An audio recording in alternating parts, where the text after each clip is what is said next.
on your dead grandmother Yeat will be bigger than Playboi Carti, just watch. You see, some folks argue that Yeat owes his rise to Playboi Carti, just as there'd be no Playboi Carti without the legendary Chief Keef.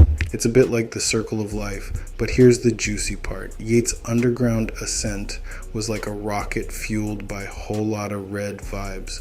We're talking about Yeat sliding into the groove of those whole lot of red type beats mere months after Carti's masterpiece dropped. How did he do it? Well, he hopped on board with the producer named Filthy Beats, a key player in Carti's sonic world. Now, here's where it gets spicy. Yeat took that style, made it his own, and ran with it like he stole it. He added layers upon layers, faster flows, and crammed more words into those pockets than you'd think possible. The result? Yeat's success soared, with projects dropping left and right, from Up to Me to the most recent effort, Afterlife.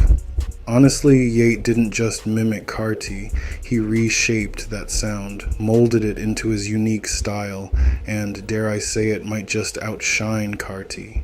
Playboi Carti isn't exactly dropping albums like confetti at a New Year's Eve party. I mean, the man takes his sweet time. His last project was on Christmas Day 2020, like a rare comet sighting.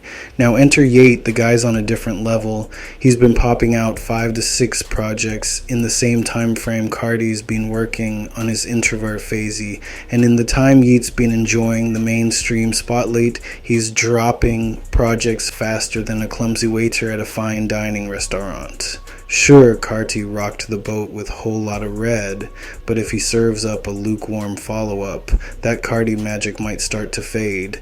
Guess who's lurking in the shadows, ready to snatch up those adoring fans? Yep, it's Yeat, waiting to inherit the Carti crown. Now, I know what you're thinking, Ken Carson and Destroy Lonely, but let's be real here. Yeat's playing in the big leagues, and those guys are like the opening acts at a rock concert. Plus, if Carti's star fades, so does the brand of his pals. And speaking of moguls, let's chat about Future and Lil Uzi Vert. They both sell albums like hotcakes at a pancake festival, but who's the real heavyweight? Some might say Lil Uzi Vert, but truth be told, it's Future. Why, you ask? Well, Future's dropping tracks so often he's practically become a background beat in our lives, always evolving, always keeping us grooving. Uzi, on the other hand, drops a blockbuster like Eternal Attack and then goes MIA for 3 years. People respect him, but they also tend to forget he exists during those quiet years.